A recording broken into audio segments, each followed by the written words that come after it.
नमस्कार दोस्तों, sense science academy के यूट्यूब चैनल पर आप सभी का स्वागत है।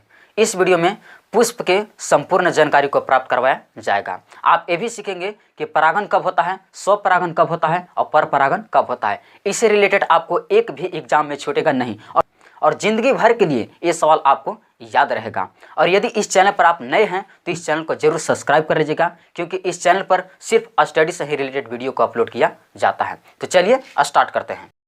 चलिए, तो यहाँ पर एक हम पुष्प ले लिए हैं और इस पुष्प में हम दिखाने का प्रयास किए हैं कि मादा जनन अंग कने होता है और नर जनन अंग कने आता है। सबसे पहले हम जानेंगे कि पुष्प के भिन्न भिन्न पार्टों का नाम क्या क्या होता है। तो चलिए शुरुआत करते हैं यहाँ से। देखिए, आप जो यहाँ पर देख रहे हैं, ये जो गोलाकार है, थोड़ा सा सूरज के प्रकाश से जो लोक रहा है आपको, इसको कहते हैं, इस भाग को वर्तिकाग्र कहते हैं। यानी कि किसी भी पुष्प में देखिएगा तो सबसे पहले यहाँ से लेके यहाँ तक निकला हुआ है, जो बीच होता है, इस भाग को कोची कहते हैं, वर्तिकाग्र कहते हैं। और इस भाग से जो यानी कि निकला हुआ था, जो गया जाकर यहाँ तक अंडाशय तक बना हुआ था, इस भाग जो बीच है, इस भाग को वर्तिकाग्र कहते हैं, वर्तिका कहते हैं।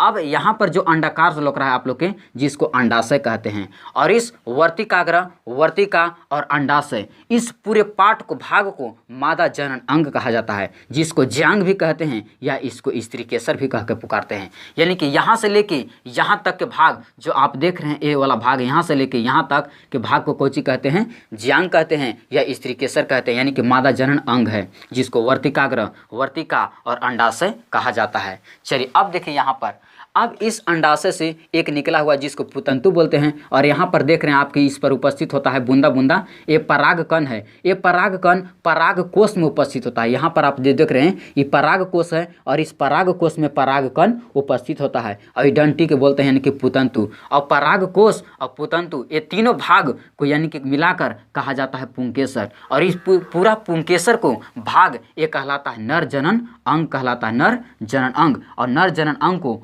पुमंग कहा जाता है। तो आई होप दैट कि आप यानी कि स्त्री केसर किधर होता है और पुंकेसर किधर होता है, यानी कि अर्थात मादा जनन अंग कहाँ होता है और नर जनन अंग कहाँ होता है। तो फिर से एक बार समझ लीजिएगा कि जो ये बीच वाला भाग आप ऊपर देख रहे हैं, इसको वर्तिकाग्र बोलते हैं। और जो यहाँ से यहाँ तक चल के आया है, इस पूरे बीच वाला भाग को वर्तिका कहते हैं। और यहाँ पर जो गोलाकार आपको अंडाशय तरह दिखा दे रहा है, इसको अंडाशय कहते हैं। और इस पूरे भाग को मादा जनन अंग कहा जाता है, जिसको ज्यांग या कोची कहते हैं, स्त्री केसर कहते हैं।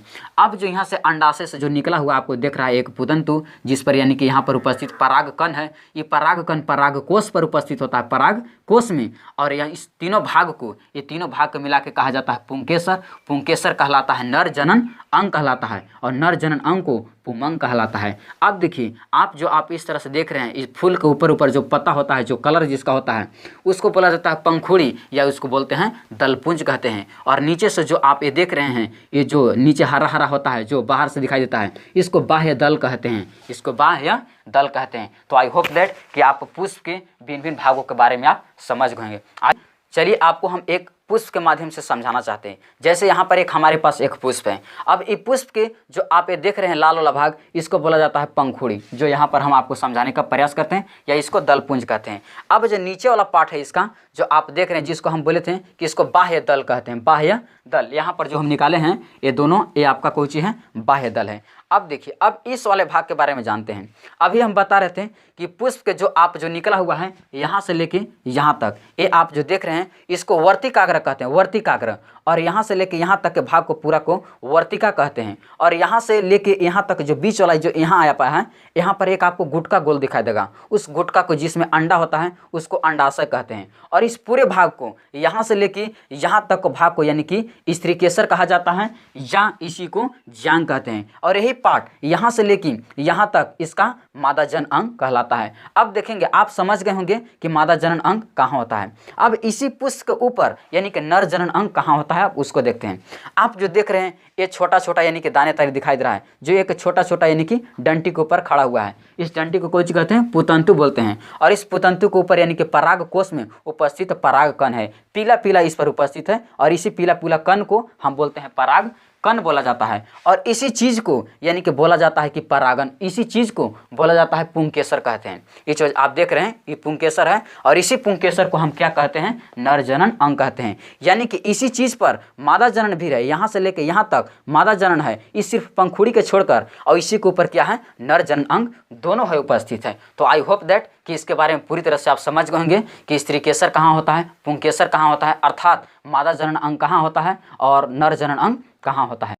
चलिए तो हम जानने का प्रयास करेंगे कि परागन क्या होता है, स्वपरागन क्या होता है और परपरागन क्या होता है।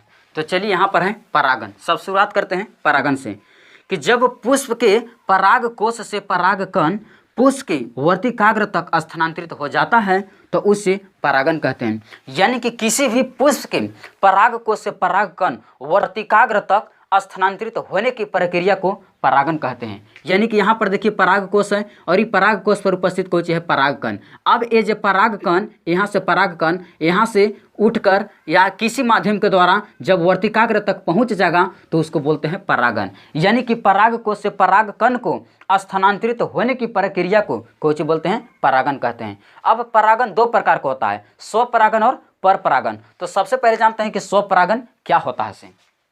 तो हम जानते हैं कि स्वपरागन क्या होता है, परपरागन क्या होता है। तो स्वपरागन जब पुष्प के पराग कोश से पराग कण इसी पुष्प के वर्तिकाग्र पर अगर मिल जाएगा तो उसको बोलते हैं स्वपरागन। जब पुष्प के पराग कोश से पराग कण उसी पुष्प के वर्तिकाग्र पर मिल जाएगा तो उसे स्वपरागन कहते हैं। और परपरागन किसे कहते हैं, जब पुष्प के पराग कोश से पराग कण किसी दूसरे पुष्प के वर्तिकाग्र पर मिलता है तो उसे परपरागन कहते हैं। यानी कि यही परागन था, अभी पराग कण इसी पुष्प के वर्तिकाग्र पर आकर मिल जाएगा किसी माध्यम के द्वारा तो ये स्वपरागन हो जाएगा। और जब यही पराग कण किसी दूसरे पुष्प के वर्तिकाग्र पर जाकर मिल जाएगा तो उसे परपरागन कहते हैं।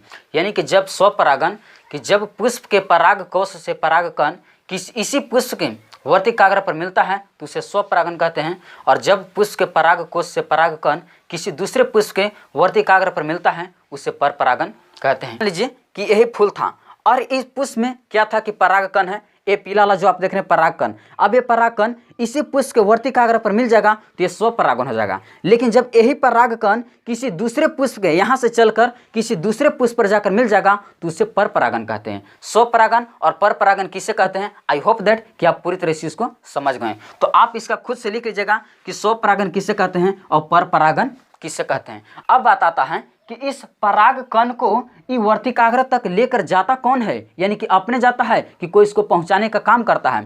तो देखिए पराग कण को वर्तिकाग्र तक पहुंचने के कई गो माध्यम होता है। पहला कि कीट के भी द्वारा हो सकता है, कीट यानी कहने का मतलब कीड़ा मकोड़ा के भी द्वारा हो सकता है कि कीड़ा मकोड़ा क्या करता है कि यहाँ से पराग कण पर आकर बैठता है और यहाँ से चलते चलते यानी कि इस पर आ जाता है, जिसके कारण उसमें पराग कण लग जाता है और इसके ऊपर पहुँच जाता है। या हवा के माध्यम से जब ये झूमता है तो क्या होता है कि पराग कण इस पर से यानी कि लुढ़क कर या गिर कर इसके ऊपर चलाता है और यहाँ से फिर यहाँ आकर बन जाता है।